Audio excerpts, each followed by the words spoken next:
Most rivers in the world flow into the sea, but the Okavango in Africa takes its massive waters right into the Kalahari Desert. And it looks like this river manages to do the impossible and defies gravity. The Okavango starts in the highlands of Angola, runs for 1,000 miles like any other normal river, and then drops into the largest inland delta on Earth, known as the Okavango Swamp. The delta has land slopes dropping at nearly 150 feet, which is about half as tall as the Statue of Liberty. The area where the Okavango Delta is now used to be part of a lake that dried up around 2,000 years ago.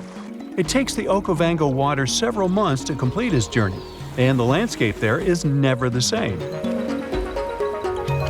The first European to have found the delta was the Scottish explorer David Livingstone. Yeah, the Dr. Livingstone, I presume, guy? That's him. When he first saw it, he was shocked as he noticed that the water seemed to be flowing backward and even uphill. He saw two strong watercourses connecting the Okavango to the wetland systems to the east. Decades later, other explorers saw them completely dry. Several years later, the watercourses were full again, and they kept emptying and filling up, sometimes changing direction. Scientists managed to explain this mystery when they found a hidden network of faults, part of the Great Rift Valley, under the sand. When major earthquakes happen, like the one in Indonesia in 2004, the Earth sets off a chain reaction. Tiny cracks underground shift just enough to send a trickle of water down the river, and a flood begins, raising the water levels. Plus, in May and June, when winter begins in the southern hemisphere, floods bring more fresh water and life to the swamp. Islands get submerged completely during the peak floods and then resurface again at the end of the wet season.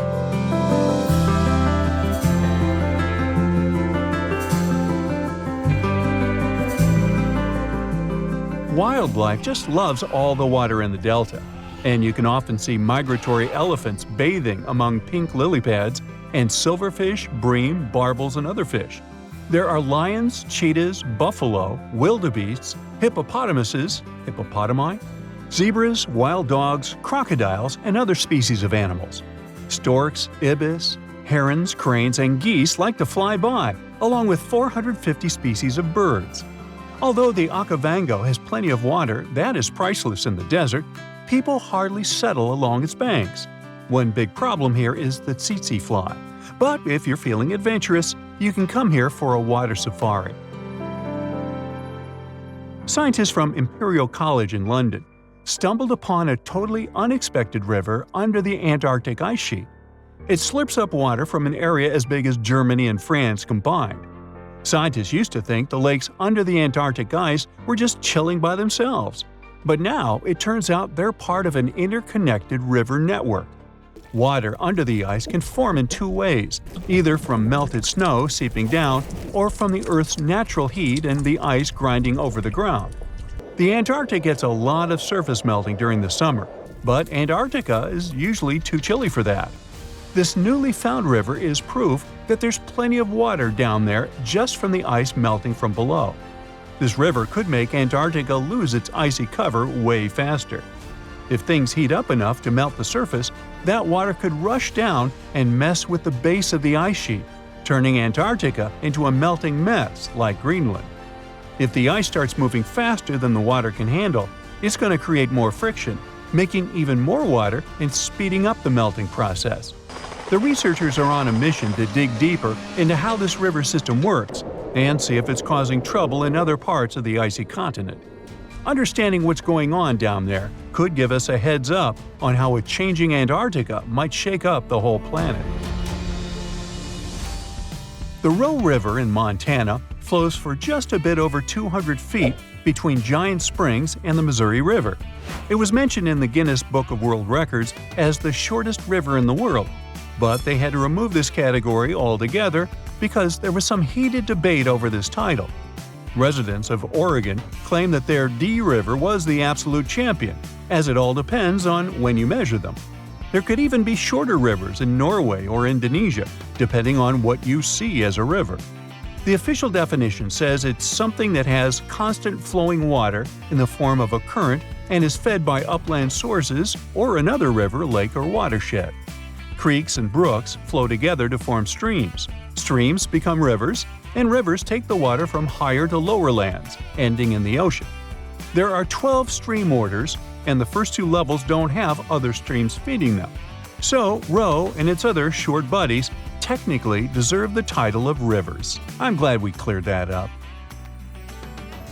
Rio Negro in South America is the largest blackwater river in the world and the largest left tributary of the Amazon jungle. Its waters look more like strong tea and seem pitch black only from the distance. They get that dark color from humic acid. When plants containing phenol break down only halfway, they leave behind this tea-like hue.